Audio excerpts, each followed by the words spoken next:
Namaste, Pranam, Gita Dhyana. Om Parthaya Pratibodhitam Bhagavata Narayanena Swayam Vyasena Gratitam Purana Munina Madhye Mahabharatam Advaitam Vritavarshinim Bhagavatim Ashtadashadhyayinim Ambatva Manusandadhami Bhagavad Gite Bhavatveshinim. O Bhagavad Gita, with which Lord Narayana himself gave enlightenment to Partha. The ancient sage Vyasa included it in the Mahabharata. O Goddess, showerer of the nectar like knowledge of non-dualism contained in your 18 chapters. O my affectionate mother, the destroyer of rebirth, I meditate upon thee. Krishna Vandana. Vasudeva Sutam Devam Kansachanuramardanam Devaki Paramanandam Krishnam Vande Jagadgurum. Son of Vasudeva, the slayer of Kansa and Chanur, extreme delight for Mother Devaki. O Lord Krishna, the supreme teacher of the universe, my salutations to you. Srimad Bhagavad Gita, the Kshetradnya Vibhag Yoga, 13th Adhyay, and Sri Krishna is now, he is explaining to us more in depth about the reason of this, creation of the Kshetra. What's the purpose of creation of Kshetra? How it gets created? How the Purusha has projected itself as the Prakriti, and how the Prakriti in turn has brought forth this body and senses, the kāraNam. What is the purpose? She has, the Prakriti has brought forth. Prakriti is the cause of this body and the senses. And why Purusha has done all this? What was the motive for Purusha to project the Prakriti and Prakriti to project this body and senses? Purusha wanted to have that experience. Purusha is by himself. Purusha is Nirakar. Purusha is Nirguna. You can only experience good and bad when you have the capacity, when you are prone to the gunas, 3 gunas that Prakriti has created. Purusha is beyond that.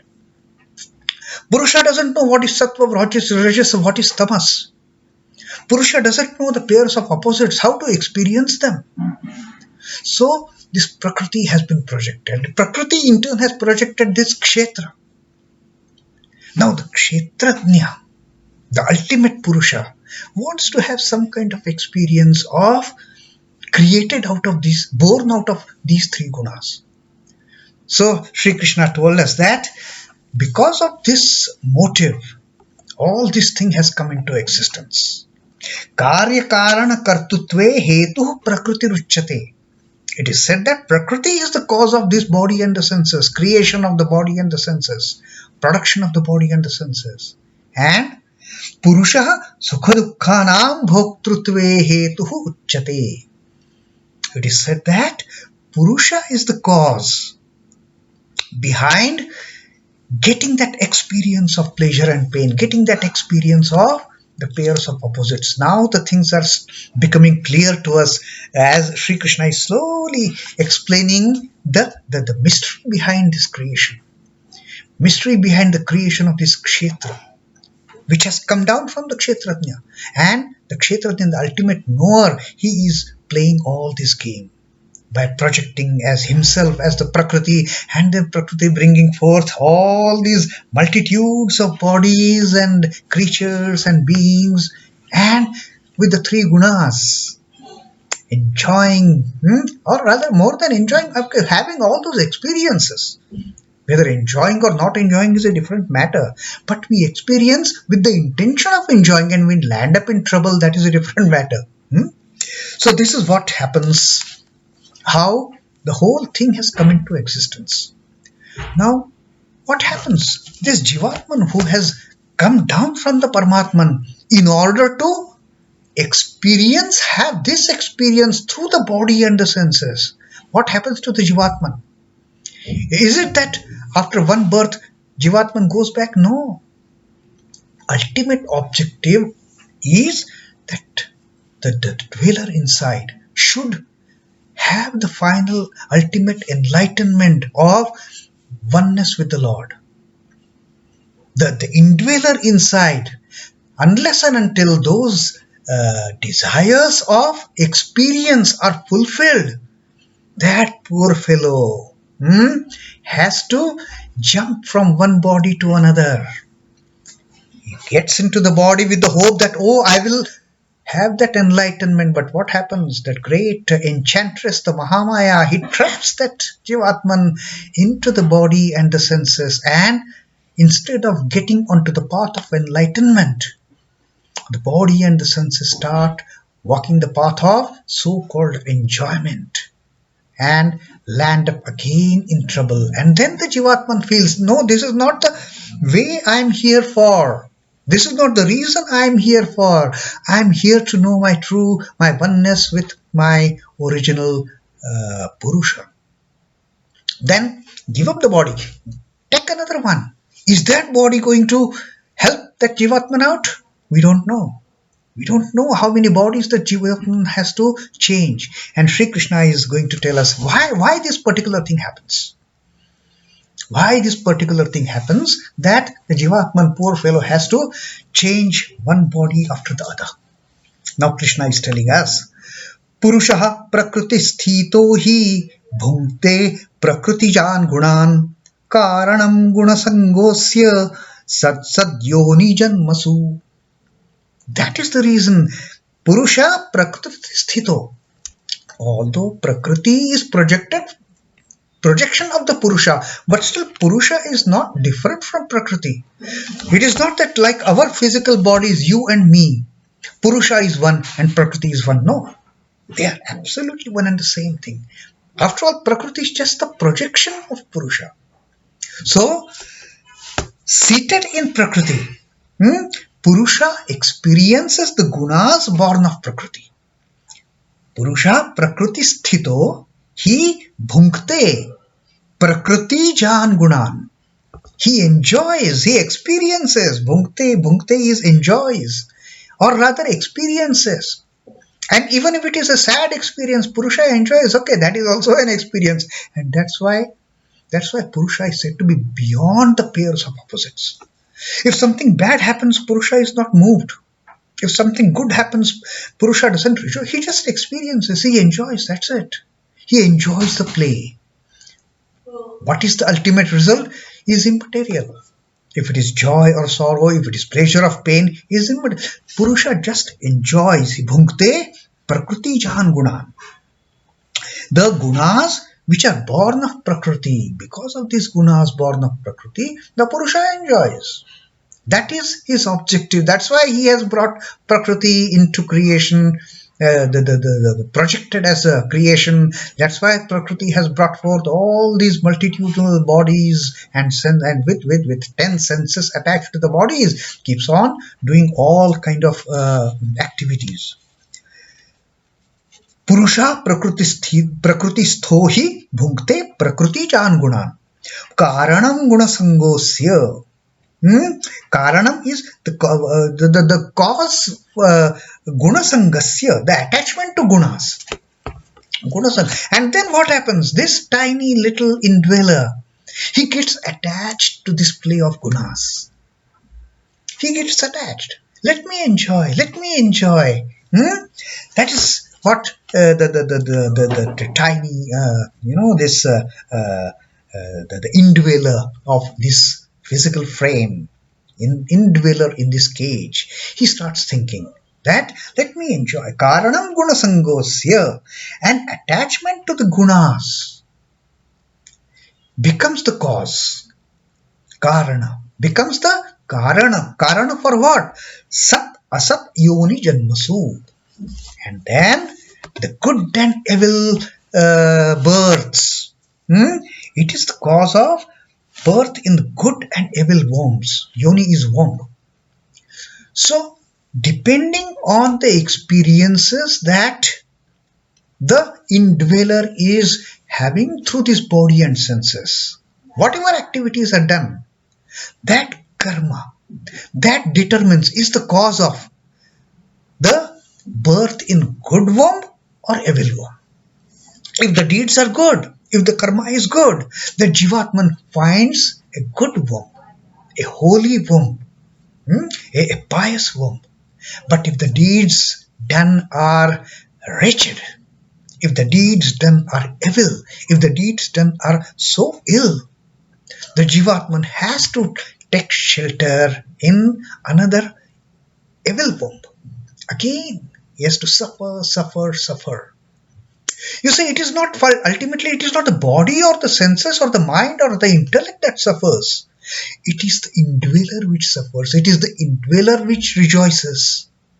It is all for the sake. And finally, having gone fed up with all these experiences, then Jivatman feels that, my God, I have wasted so many lives. Billions and billions and trillions of lives I have wasted in knowing who I am, in knowing where do I really belong to. Till such thing, the cycle of birth and death. And what determines that cycle of birth and death? The guNasango'sya. guNasango'sya. What kind of influence these three gunas they bring the body to act? That depends whether this jiva is going to be born in a good womb, in a pious womb, or an evil and ill and wretched womb. So this is Sri Krishna's teaching, how this continues, how this play continues from one birth to another. Purusha seated in Prakriti experiences the gunas born of Prakriti. Attachment to gunas is the cause of his birth in good and evil wombs. Which way? If this individual is too much attached to the gunas, it is bound to get into all those evil wombs. But the moment the Jivatman becomes unattached to the gunas, enough of it. I don't want any more experience. The moment it happens, the Jivatman finds a wonderful spiritual holy womb to take a birth, and then what happens next is just another story. He who is exposed to sun gets heat. He who is exposed to rain becomes wet. That is the law of the nature. Similarly, the Jivatman gets identified with Prakriti and imagines that its qualities are all his own. Then, if we are in rain, if we get drenched in rain, yes, we are bound to become wet. If we are exposed to hot and such as burning sun, we are bound to get so much of the heat. We start perspiring. It is a different kind of getting wet. That's getting wet through perspiration. Here through rain is getting wet through that wonderful rain, getting drenched in the rain. Now it all depends where we go. Are we getting into rain or are we getting into sun? And the same thing happens with the Jivatman. The moment Jivatman starts feeling this gunas of Prakriti to be its own, he starts imagining, and then Jivatman gets so much tied with the gunas that it doesn't think of escaping from the bondage of the gunas. The varying sensations such as happiness and misery, and the modifications of mind such as delusion and discrimination, these are all the outcome of clinging to one or the other gunas. All our the vikaras that get into this body, it is all because of the attachment to the gunas. Which way? If the sattva is predominant, then Jivatman need not spend more and more lives. But that never happens. In fact, on this there is one story that Holy Mother Sri Sarda Devi used to give. She used to tell this story to her devotees that at the start of creation, that God, when created this creation, God created all the beings with predominant sattva. So what happens? These beings took birth since it was predominant sattva. They started reciting the name of the God, and that's it. They got mukti. Then God says, oh my God, this is not the purpose of my creation. I want them to get entangled. And then he created the other two gunas, the rajas and tamas. And then the moment the rajas and tamas also came into existence, all this, havoc started. The activity, the inertia. And then there was totally different kind of nature of these creatures which were created by the Lord. Now there is not the anxiety for salvation. There is anxiety for enjoyment of this worldly life and getting trapped into this cycle of birth and death, of birth and death. And then Lord says, okay, now this is what I want. I don't want them just to take a birth, repeat the name of Lord and get liberation. So that is the story that Mataji used to tell Holy Mother Sri Sarada Devi. The varying sensations such as happiness and misery and modifications of mind such as delusion and discrimination, these are all outcome of clinging to one or other gunas. So it always happens when we cling to the gunas, there is never salvation. It is this attachment again that prolongs the cycle of birth. Yes, we want to experience good, we want to experience bad, we want to experience pleasure, we want to experience pain, and the cycle continues on and on from one body to another body to another body to countless bodies. By adhering to the superior guna, the Jivatman is born as a celestial or fully evolved human being. If it is a predominant sattva, like Ma had given in that example, if it is a predominant sattva, the Jivatman is bound to be born as a holy person. The Jivatman is bound to be born as a saintly person. The Jivatman will found that saintly or the holy womb where to take birth. By holding on to the inferior guna, he is born as an animal or a bird or a human being and continue the journey again through different to the myriads of bodies. Getting stuck in mingled gunas, he is born as a mediocre man. And this is what happens in the usual this cycle of birth and death. So this aspect also, now Sri Krishna has beautifully explained that how this Jivatman in association with the body and senses, in order to experience the pleasure and pain born out of the three gunas born out of Prakriti and Prakriti projected by the Purusha. This entire, the magic, this entire play that Sri Krishna has explained in this 21st shloka of the Kshetradnya Vibhag Yoga. This is the cause of repeated births and deaths for this Jivatman till its liberation. The moment it gets alienated by the influence of the three gunas, that's it. No more coming and going. That is the end of this cycle. That is the nirvana, that is the moksha, that is the liberation, that is the ultimate enlightenment. Om Namo Bhagavate Vasudevaya. Sri Krishna Arpanamastu. Jai Sri Ramakrishna. Jai Thakur. Jai Ma. Jai Swamiji.